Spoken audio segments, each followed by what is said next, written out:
Hi, this is Carlos Reyes again from rcadvisor.com. I got an email this morning from a gentleman. His initials are GT, and he was asking me about warp foam board pieces or warping on foam board. And I thought I'd say a couple of things about that. But this is a piece, a full sheet of so-called $3 foam board, and it's actually made by, it's called R.L. Adams Plastics, and their website is readiboard.com. Not that there's a lot of information there, but if you look at it, I don't know how well you can see it, but this piece of foam board is very warped. Uh, it's got quite a bit of a bend to it, and that's just the way that they seem to come. At least, when I get to them.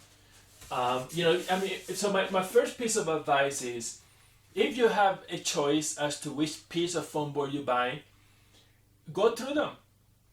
Pick the best ones. I mean, I do that with wood. I usually buy my wood at a local craft store like Hobby Lobby or um, well, there's a few different ones, but the if they're giving me the choice to go through the wood, I'm gonna take advantage of it, and I go through and I pick the pieces that are not warped.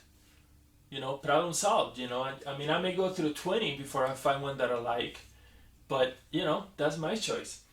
Now the good news with foam board like this with the paper on, that again, the stuff that you get from Dollar Tree, is that the warping seems to be, I guess it looks like it's something that's caused by the paper. Maybe the paper absorbs moisture and then releases it, and then it shrinks and expands. So that, I think that's where the warping is coming from, because after I remove the paper, and I use alcohol to remove the paper, the foam is always, all the sheets that I have bought, the foam is very straight after I remove the paper.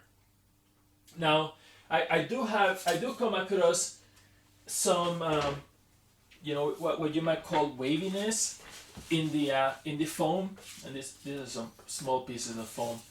But if you feel it and you look at it carefully, yeah, the foam can have just a little bit of a wave or warp to it, but it's pretty slight, compared to what it looks like with the paper on. It's almost nothing.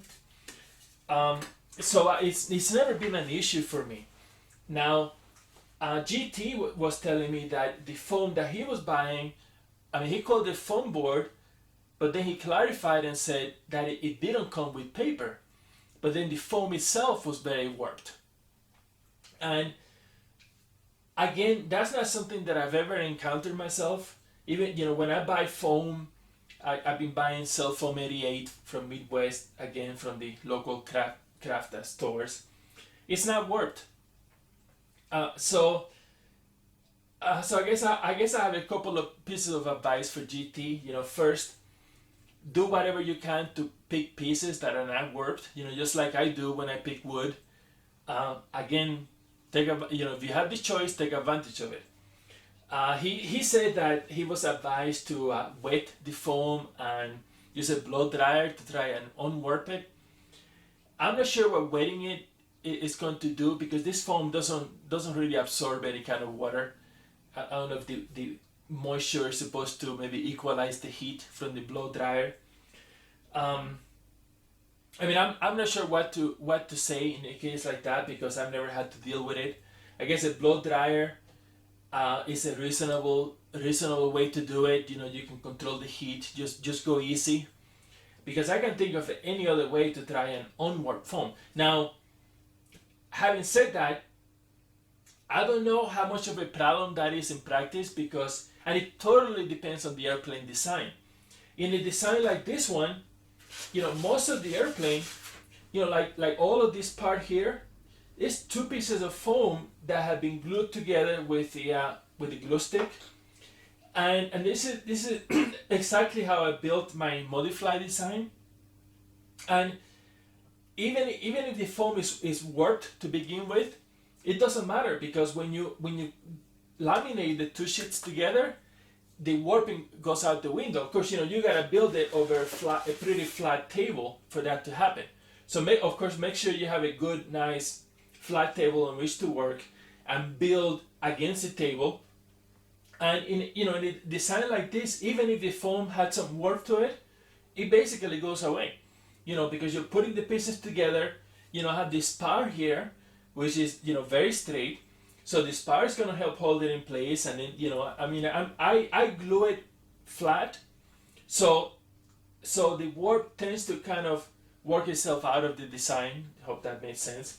Now, of course, I also have some pieces, like especially the elevons, that don't have much support. So then if there's some warp in there, yeah, you probably don't have much of a choice. So I don't know. I guess the blow dryer approach might work. I've never tried it. Otherwise, just try and pick some pieces for that are pretty flat. But in a lamination like this in the front, don't worry about it. It's gonna disappear. And the designs that I do, they tend to be wood against foam, and so they support each other, and the work basically you don't even see it. So it may not be as big of a problem as you think, GT. Otherwise, I don't know. Might be worth getting foam board with the paper and going through the trouble if you can then guarantee that the sheet of foam is going to be pretty flat after you do it, and you don't have to go to this extra step and headache of trying to unwarp it. Because I think unwarping it, you're gonna easily damage it, but also it's probably pretty hard to be accurate and make sure you get it completely flat.